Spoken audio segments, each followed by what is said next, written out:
Hello everyone, welcome back to my channel. I hope आप सब स्वस्थ होंगे, मस्त होंगे। आज इस वीडियो में हम लोग बीपीएससी टीयर 4 के बारे में डिस्कस करेंगे। जैसा कि आपको पता है, बीपीएससी टीयर 3 के जो रिजल्ट है वो आउट हो चुके हैं। जिन बच्चों का भी सिलेक्शन हो चुका है उन सभी को बेस्ट ऑफ लक। और मैं आपसे एक बार प्लीज रिकमेंड ये करना चाहूंगी कि आप बीपीएससी टीयर 4 के लिए अपनी जो प्रिपरेशन है वो स्टार्ट कर दीजिए। अगर मैं बेसिक प्रिपरेशन की बात करूँ, देखिए तैयारी में अगर आप किसी भी कॉम्पिटेटिव एग्जाम की प्रिपरेशन कर रहे हैं, specially if we are talking regarding teaching exam, तो जो एक कॉमन सी चीज होती है वो आपको पता है कि जैसे फॉर एग्जांपल मैथ्स और रीजनिंग अगर आप सुपर टेट देते हैं या फिर आप केवीएस में भी बैठते हैं या फिर किसी भी सेंट्रल एग्जाम में अगर आप बैठते हैं तो आपको मैथ्स एंड रीजनिंग पे आपकी कमांड होनी चाहिए, क्योंकि एक बेसिक सी चीज है।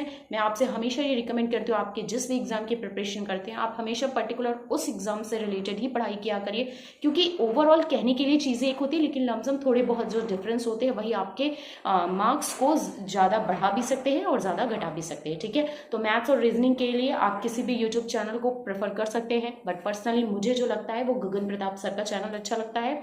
और एक चैनल और I think Aditya Ranjan sir का है, आप वो भी देख सकते हैं। इसके अलावा आपको जो भी यूट्यूब चैनल स्पेशली मैथ्स के लिए हो आप वो पढ़ लीजिए। रीजनिंग तो कोई भी कॉमन से बुक उठा लीजिए, लूसेंट की बुक उठा लीजिए, आप खुद ही से पढ़ लीजिए। एज सच इतना बहुत ज्यादा आई थिंक मेरे हिसाब से तो डिफिकल्ट नहीं होता। अगर आपको लगता है तो आप किसी भी आप मतलब पढ़ सकते हैं। लैंग्वेज के लिए जो भी आपने टेट सुपर टेट या फिर जिस भी एग्जाम में अगर आपने लैंग्वेज की प्रिपरेशन की, स्पेशली अगर आपने सी टेट अच्छे से पढ़ा या फिर टेट वगैरह दिया तो लैंग्वेज पे कमांड होती है। बस उसके सिंपल से आपको मॉक वगैरह सॉल्व कर लेने हैं। ईवीएस की मैं बात करूँ तो फॉर हिंदी मीडियम स्टूडेंट्स आप परीक्षावाड़ी पे स्विच कर जाइए। Parikshawadi for EVS as well as science is the best, क्योंकि उसमें आपका ओवरऑल सब कुछ कंप्लीट है। एंड करंट अफेयर्स के लिए मैं आपको प्रेफर करना चाहूँगी, या तो आप स्पीडी खरीद लीजिए। अगर आप स्पीडी नहीं खरीद पा रहे हैं तो आप किसी भी एक यूट्यूब चैनल पर स्विच कर सकते हैं, क्योंकि यूट्यूब चैनल करंट के बहुत है, इसलिए यहाँ पे पर्सनली मैं किसी भी एक करंट यूट्यूब चैनल का नाम नहीं लूँगी, क्योंकि आई थिंक करंट के हिसाब से आपको बहुत सारे अच्छे चैनल्स यूट्यूब पे आपको अवेलेबल हो जाएंगे। एंड इसके बाद अगर मैं बात करूँ आपकी, तो मॉक टेस्ट आपको लगाने हैं। मॉक टेस्ट आप जितना देंगे उतना ही अच्छा होगा, चाहे हिस्ट्री वगैरह के लिए या फिर जीएस के पोर्शन के लिए। तो देखिए जीएस के लिए मैं फिर से आपको वही बताऊंगी कि फॉर हिस्ट्री के लिए आपको केवल और केवल फोकस करना है मॉडर्न हिस्ट्री पे। एंड मॉडर्न हिस्ट्री पे भी आपको कोशिश करिए कि आप स्पेक्ट्रम से कवर सकते हैं, देन वेल एंड गुड है। अदरवाइज आप स्विच कर सकते हैं किसी भी यूट्यूब चैनल पे। It's totally depend upon you कि आपको कौन सा चैनल समझ में आ रहा है और कौन सा चैनल नहीं समझ में आ रहा है, बट आपको ओवरऑल वही चैनल पे स्विच करना है जो मॉडर्न हिस्ट्री पढ़ाए। एंड पॉलिटी में आई थिंक आर्टिकल से रिलेटेड जितना मैंने ऑब्जर्व किया है, क्वेश्चन वैसे तो कम आते हैं, रेयर ऑफ द रेयर्स के कंडीशन में आता है। अदरवाइज वो ज्यादातर जो क्वेश्चंस पूछते हैं वो कॉन्स्टिट्यूशन अमेंडमेंट के रिगार्डिंग पूछते हैं, तो आपको उस पर थोड़ा सा ज्यादा ध्यान देना है। ज्योग्राफी के लिए Mahesh Varnwal is the best option. And if you didn't read it तो आप स्विच कर सकते हैं किसी भी यूट्यूब चैनल पे, अगेन जो आपके अकॉर्डिंग प्रेफरेबल हो।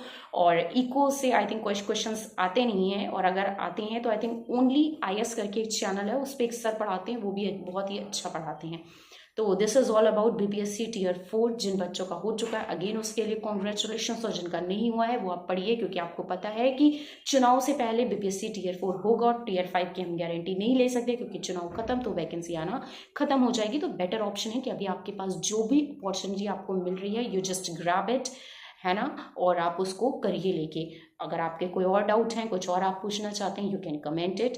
बट प्राइमरी के लिए आई थिंक आपको थोड़ा बहुत तो हार्ड वर्क करना पड़ेगा, क्योंकि एज अ यूपी के डोमिसाइल आप काउंट होंगे।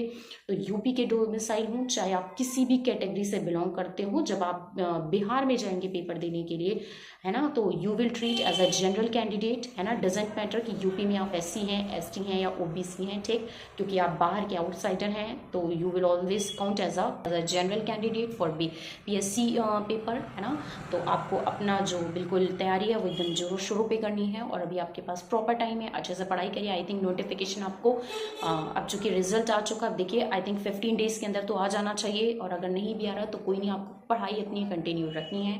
You have any doubt just comment it. Thank you to all for watching this.